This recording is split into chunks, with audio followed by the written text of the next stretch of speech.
सुस्वागतम। आज हम लोग संस्कृत व्याकरण के अंतर्गत लिंग विषय पर चर्चा करेंगे। लिंग को अंग्रेजी में जेंडर कहते हैं। लिंग समझने से पहले यदि हम संक्षेप में समझें तो लिंग अधिक आसानी से समझ में आएगा। लिंग का अर्थ है चिन्ह या पहचान। देखिए, सभी के उंगली में 3 हिस्से होते हैं। सबसे नीचे पुल्लिंग या आपके पापा हैं। दूसरे नंबर पे स्त्रीलिंग, स्त्री यह आपकी मम्मी है। और तीसरे नंबर पे नपुंसक लिंग, तो घर में जितने सारे सामान होते हैं निर्जीव पदार्थ, वह नपुंसक लिंग के अंतर्गत आते हैं। तो चलिए अब लिंग की परिभाषा हम समझते हैं। जिस शब्द से किसी व्यक्ति या वस्तु के स्त्री, पुरुष और नपुंसक होने का ज्ञान प्राप्त हो उसे हम लिंग कहते हैं। जैसे बालकः, बालिका, फलम इत्यादि। लिंग के 3 भेद होते हैं। पहला पुल्लिंग, दूसरा स्त्रीलिंग और तीसरा नपुंसक लिंग। पुल्लिंग जिस शब्द से पुरुष जाति का बोध हो उसे पुल्लिंग कहते हैं। यथा का अर्थ होता है जैसे बालकः, नरः, मयूरः, अध्यापकः, पितामहः, मयूरः, शिक्षकः, वानरः, मूषकः इत्यादयः। इत्यादयः का अर्थ है इत्यादि, मतलब और सारी चीज़। अब आपने देखा कि अकारांत जो शब्द है, अकारांत का अर्थ है जिसके अंत में अ हो। बालक, नर, मयूर, इसके आगे विसर्ग लगा हुआ है।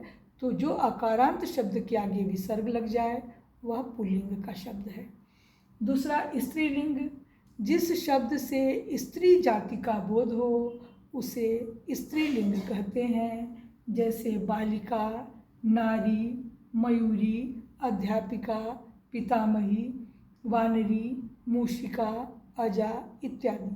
अब आपने देखा कि आकारांत शब्द, आकारांत जिसके अंत में आ है या दीर्घ इकारांत, ऐसे शब्द जो हैं स्त्रीलिंग में आए हैं। तीसरा नपुंसक लिंग, जिस शब्द से प्रायः निर्जीव पदार्थों का बोध हो उसे हम नपुंसक लिंग कहते हैं। जैसे धनम, गृहम, उपवनम, कूपम, जलम, औषधम इत्यादि। अब आपने देखा कि अकारांत शब्द में म लगा हुआ है, इसलिए यह नपुंसक लिंग है। अर्थात पुल्लिंग में आपने देखा अकारांत में विसर्ग लगा है, स्त्रीलिंग में आकारांत देखा या दीर्घ इकारांत देखा, और नपुंसक लिंग में आपने अंत में म देखा। लेकिन इतने से ही लिंग समझ में नहीं आएगा, इसके कुछ अपवाद भी हैं। जैसे देखिए, पहला देवता शब्द संस्कृत में स्त्रीलिंग है किंतु हिंदी में पुल्लिंग है। मित्रम शब्द संस्कृत में नपुंसक लिंग है किंतु हिंदी में पुल्लिंग है।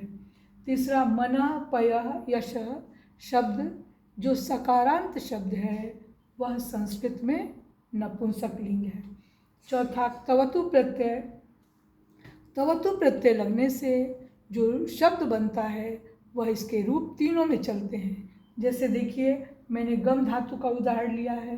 पुल्लिंग में गतवान बनेगा, स्त्रीलिंग में गतवती बनेगा और नपुंसक लिंग में गतवत बनेगा। इसी तरह से मतु प्रत्यय, हमने बुद्धिमान शब्द बुद्धि से मतु प्रत्यय लगा तो पुल्लिंग में बुद्धिमान बना, स्त्रीलिंग में बुद्धिमती बना और नपुंसक लिंग में बुद्धिमत बना।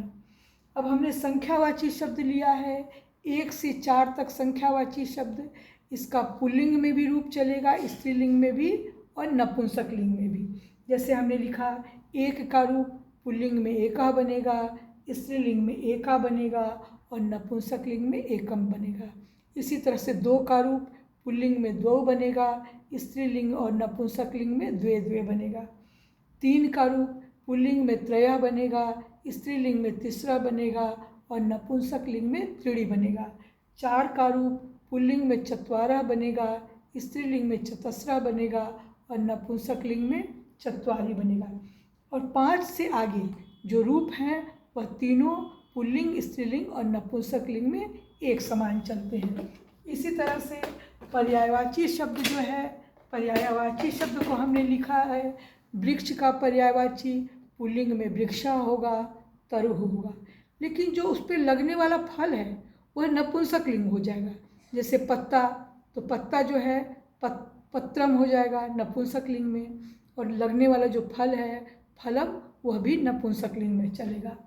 ऐसे ही शब्द रूप वारी इकारांत शब्द, मधु उकारांत शब्द, ये दोनों रूप नपुंसक लिंग में चलेंगे। इसी तरह से अन्न, अन्न शब्द का अर्थ होता है दिन। ये दो पूर्वान्न, मध्याह्न और अपराह्न, ये तीनों शब्द पुल्लिंग में चलेंगे। तो मुझे विश्वास है कि आपको लिंग समझ में आ गया होगा। यदि नहीं आया हो तो आप कमेंट में लिखकर मुझसे पूछ सकते हैं। धन्यवाद।